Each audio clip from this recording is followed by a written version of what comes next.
La historia cuenta acerca de un hombre que no podía tener control sobre su ira. Y a esta persona alguien le dio un consejo y le dijo: cuando te sientas airado, vas a clavar detrás de la puerta de tu casa un clavo.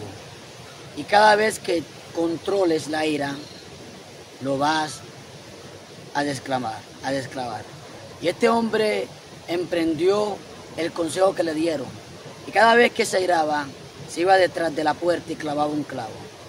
Se airaba al siguiente día, clavaba otro clavo. Tenía control sobre la ira, lo desclavaba.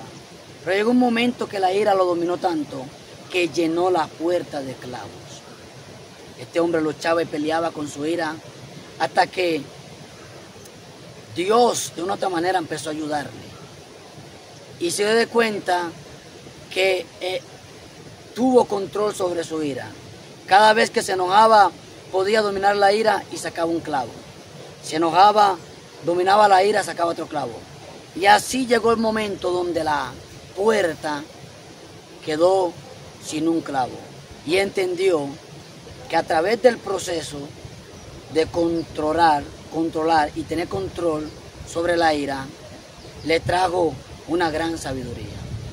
Mi pregunta para empezar este programa, Despierto y no estoy contigo: ¿qué Dios te está enseñando para que tú puedas tener control sobre la ira?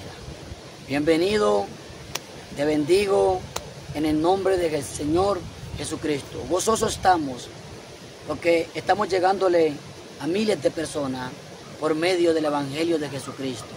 Gente está siendo bendecida, restaurada, gente está siendo empoderada por la gracia de nuestro Señor Jesucristo, y gente está siendo llena del Evangelio de nuestro Señor y Salvador Jesucristo.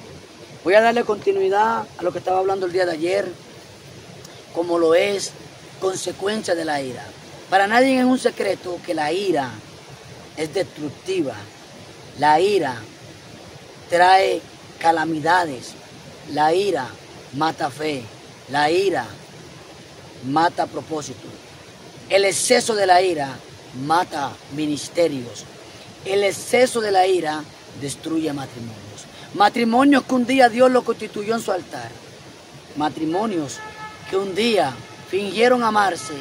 Matrimonios que un día hicieron un pacto delante de Dios en el altar, ya hoy están en un proceso de divorcio, producto de la ira. Y hoy vamos a tocar el segundo punto de la ira, como lo es, o la segunda consecuencia de la ira, que es agresiones físicas. El día de ayer hablé del primer punto de la ira, y el primer punto era ofensas verbales. Pero hoy el segundo punto es agresiones físicas. La ira es un tema muy controversial y es un tema de mucha tendencia a nivel mundial. Es un tema que se ve en muchos hogares, cristianos y no cristianos. La ira se manifiesta en los hogares. Pero no es malo airarse, porque Jesús se airó cuando entró en el templo. El celo de Dios lo consumió y volcó las mesas, reprendió a los cambistas, los azotó, los exhortó. El Señor se llenó de ira, pero fue una ira de exhortación. A nadie agredió, a nadie golpeó, sino que volcó las mesas y echó fuera a la gente que no estaba respetando la casa de Dios. ¿Ves?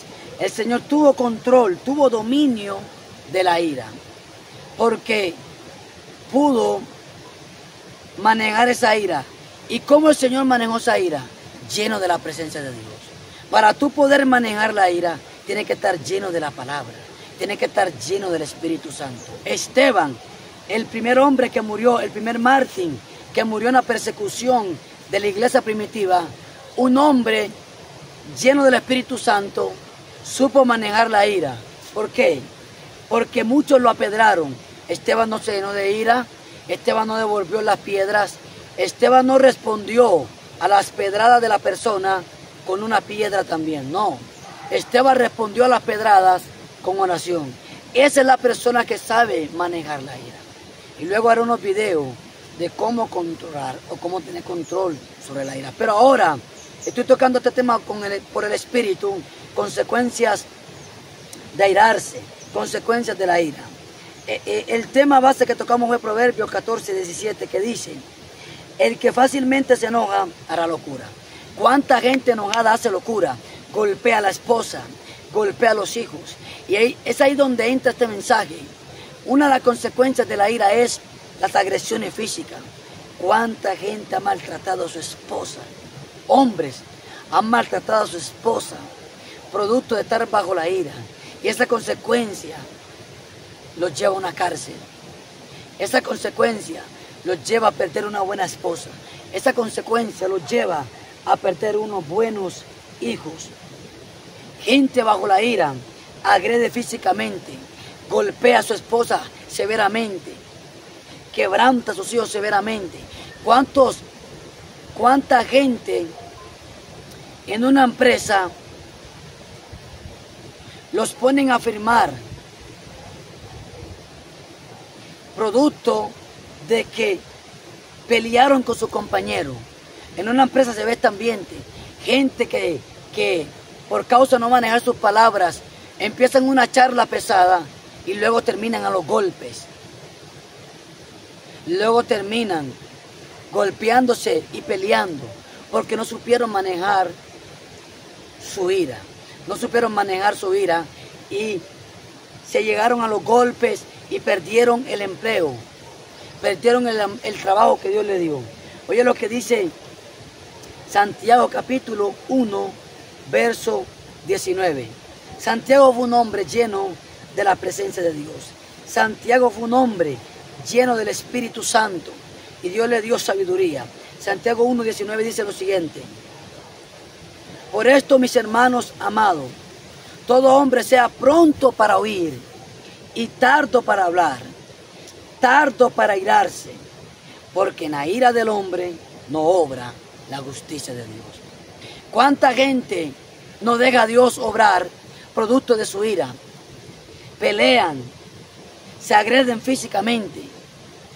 ¿Y cuánta gente que agrede a otro físicamente hoy termina en una cárcel o termina muerto? Por eso meditan esto. Y cuando predico esta palabra, yo puedo ver tantos testimonios en los hogares. Mujeres que dejan a sus esposos, se van de su casa porque el esposo viene ebrio, viene drogado a pegarle a la esposa porque no hay alimento, porque no hay comida. Pero la pregunta es, tu marido que viene de alcoholizado, que viene de la taberna, que viene de drogarte, llegas a esa casa, la esposa está dormida, la levantas únicamente para pegarle porque no encontraste comida. Pero la pregunta es, ¿dejaste dinero para encontrar comida? No, porque estás atado a un espíritu de ira, estás atado a un espíritu de droga y te malgastas el dinero, y cuando vienes agrediendo a tu esposa físicamente, agrediendo a tus hijos físicamente. Hombre, que estás en el trabajo, que estás en tu rol laboral, no puedes tener control sobre la ira, y cuando un compañero dice un comentario pesado, tú te vas a los golpes y pierdes el empleo. No puedes tener esa forma de ser.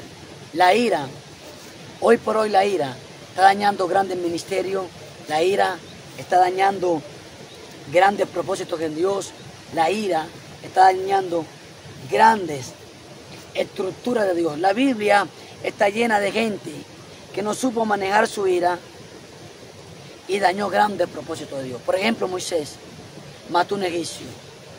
No pudo controlar y tener control sobre su ira, y lo que hizo fue dañar, lo que hizo fue golpear y matar al egipcio. Job capítulo 5, verso 2, oye lo que dice: porque el enojo mata al insensato y la ira da muerte al necio. Cuando una persona se aira en gran manera, eso le produce muerte, eso le produce desilusión. Una persona que está altamente airada es un necio. Una persona que se aira fácilmente cae en necedad y puede dañar a otras personas. Cuando yo leo la Biblia me encuentro con hombres de Dios que producto de la ira no pudo controlar y dañó al prójimo y dañó al compañero. Esto lo vemos hoy en día también en los colegios. ¿Cuántos compañeros enojados sacan una navaja y dañan a una persona? Aún sacan una arma de fuego y le quitan la vida a la persona. Por eso, ten muy en cuenta de que yo a través de este mensaje te quiere librar de la segunda consecuencia, que es las agresiones verbales. Y por última consecuencia, la última consecuencia es la muerte. La Biblia habla de Moisés, un hombre que Dios lo escogió, un hombre que Dios lo llamó.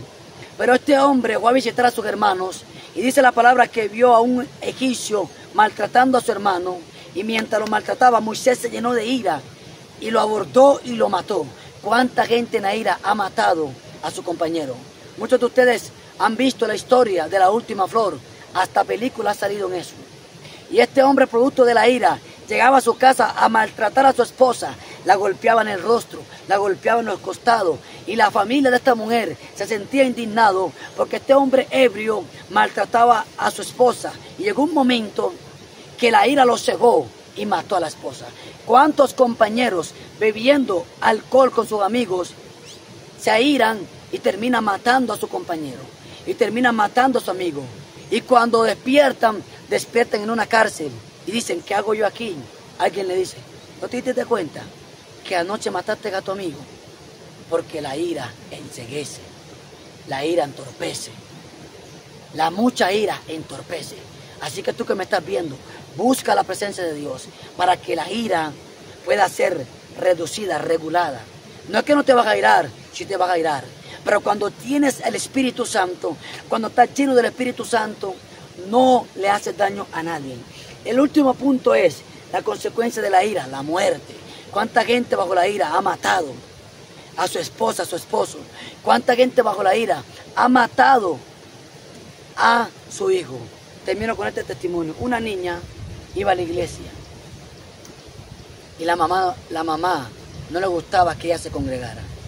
Un día la mandó a hacer un mandado y ella se metió a la iglesia, pero la mamá la había prohibido y la había castigado para que no fuera a la iglesia. Esta mamá, movida a ira porque la niña no llegaba de hacer el mandado, se fue a la iglesia y la tomó del brazo y la tiró al piso y la maltrató hasta matarla. La niña, moribunda, ya en sus últimas palabras dijo, mamá, veo ángeles que vienen a buscarme. Y ahí la niña murió bajo la ira de la mamá. ¿Qué estás matando tú hoy bajo la ira? ¿Estás matando tu matrimonio? ¿Estás matando la fe de tus hijos? ¿Estás matando a tu esposo? Medita en esta palabra, consecuencias de la ira. Pero hay una salida para la consecuencia de la ira, y es la presencia de Dios. Te bendigo en el nombre de Jesús. Shalom.